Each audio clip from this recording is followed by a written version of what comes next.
आ जाओ जरा थोड़ा नीचे रख सरपंच आ जाओ।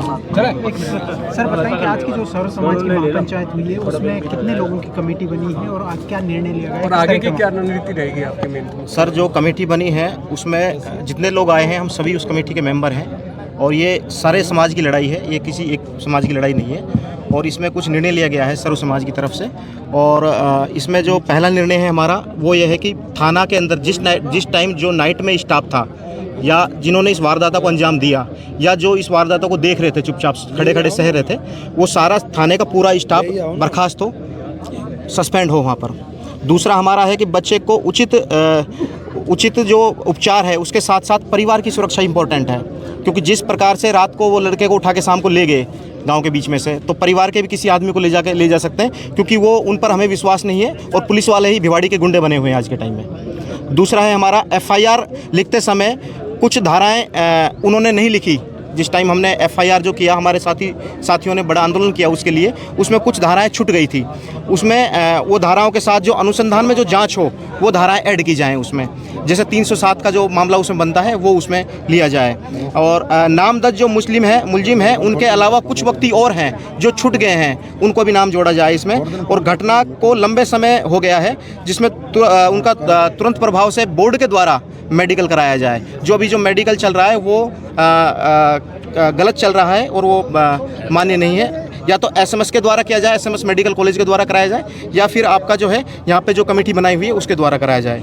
दूसरा हमारा छठा जो बिंदु है इसमें यह है कि बच्चे के भविष्य हेतु 1 करोड़ रुपए की मुआवजा राशि उनको दी जाए, क्योंकि वो बच्चा जीवन में फ्यूचर में कुछ कमाने योग्य नहीं रहेगा। उसको इस बेरहमी से, इस बुरी तरह से उसको पीटा गया है, आने वाला उसका फ्यूचर है जो वो खराब रहेगा, इसके लिए उनको दे दिया जाए। और परिवार के किसी एक सदस्य को स्थायी सरकारी नौकरी दी जाए और घटना की न्यायिक जांच हो। एक जो है जजों के द्वारा, मजिस्ट्रेट के द्वारा एक कमेटी गठित हो जिसमें रिटायरमेंट जज हों, IAS IPS हो, एक कमेटी गठित हो, उसकी द्वारा जांच की जाए।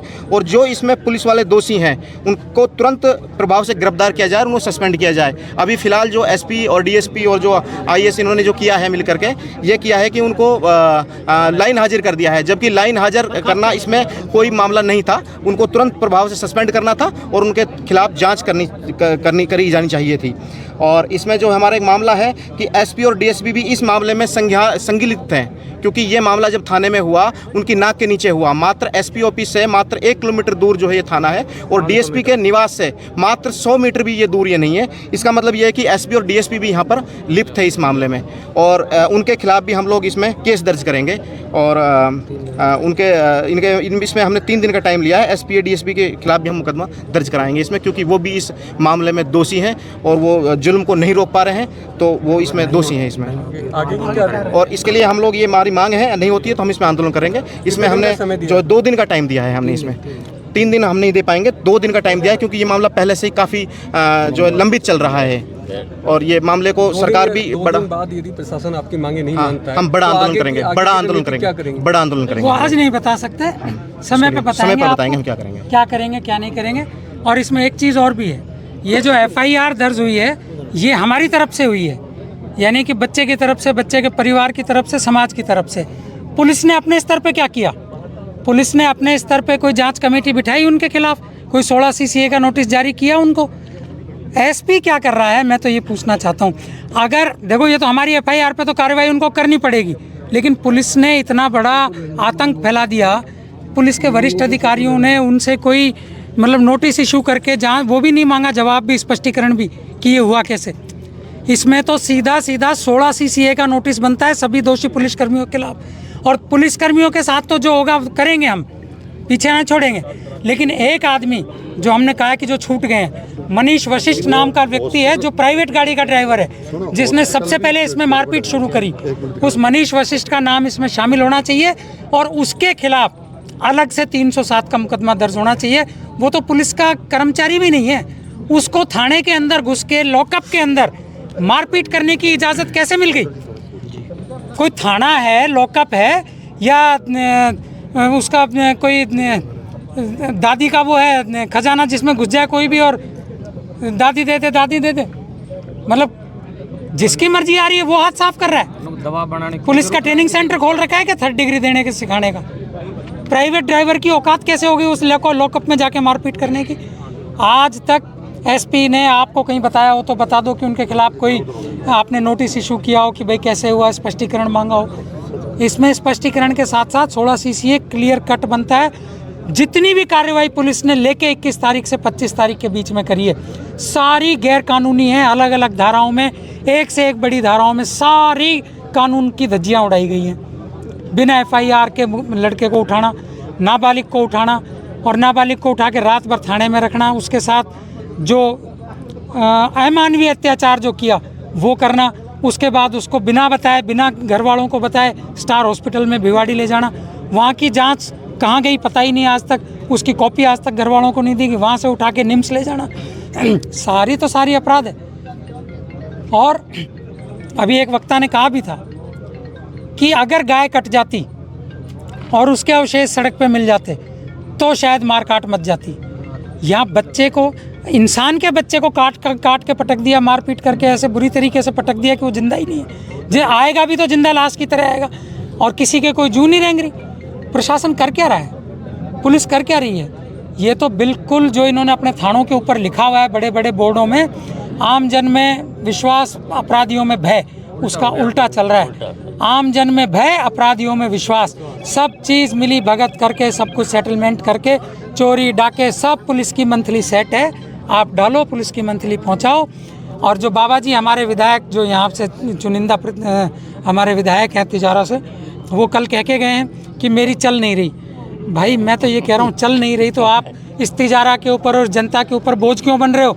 बाबा जी आप इस्तीफा दो और सीट खाली करो, जिसकी चलेगी वो आएगा या जिसकी नहीं भी चलेगी तो वो कम से कम आम जन के साथ खड़ा होकर कंधे से कंधा मिला के लड़ाई लड़ेगा। लेकिन ये क्या तरीका है? आप बोझ भी बने हुए हो, आपकी चल भी नहीं रही है, आपकी SP भी नहीं सुन रहा, सिपाही भी नहीं सुन रहा, सारे तो अधिकारियों से मंथली जारी है आपकी, आपके सारे रिश्तेदार मंथलियाँ वसूल रहे हैं, तब कैसे चल जाती है आपकी? मंथली लेने जाते हैं जब चल जाती है। आपके सारे कार्यकर्ता और रिश्तेदार झगड़े की ज़मीनें ढूंढ रहे हैं, लेकिन आपकी जब नहीं चलती। लेकिन गरीब बच्चे के साथ मारपीट होती है तो आपकी चलती नहीं है, जब डबल तब चल जाती है, तब SDO आपके कहने से फैसला दे देता है।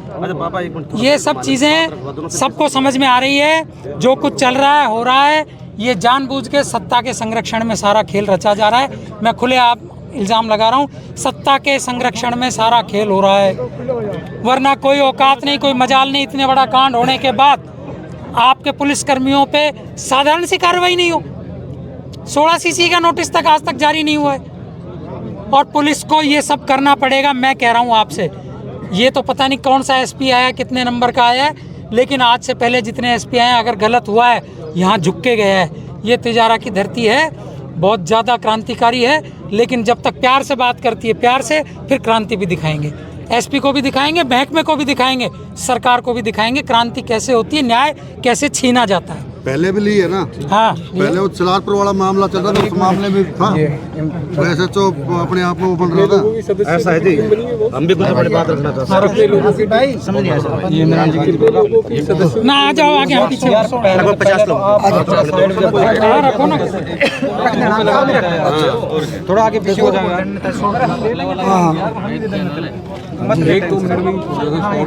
नेताजी बताएं क्या जो सर्व समाज की पंचायत हुई, क्या निर्णय हुआ, कितने लोगों की कमेटी बनी है?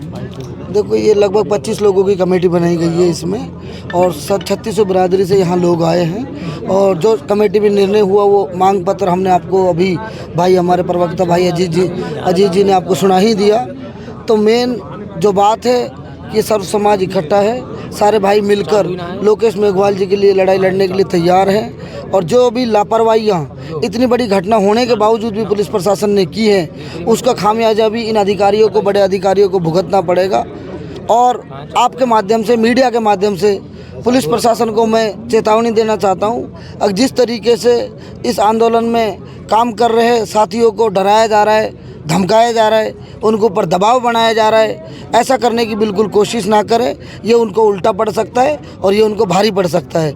आंदोलन करना, न्याय के लिए लड़ना, ये हम सबका अधिकार है और हम इसके लिए लड़ेंगे, चाहे मोनू हो, चाहे सुधीर हो, चाहे सीताराम जी हो, चाहे धर्मवीर हो, जितने भी लोग हैं इस आंदोलन की लड़ाई जो लड़ रहे हैं वो सब एकजुट हैं और मजबूती से एक साथ है। किसी को अलग थलग करके तोड़ा ना जाए और किसी को डराया ना जाए।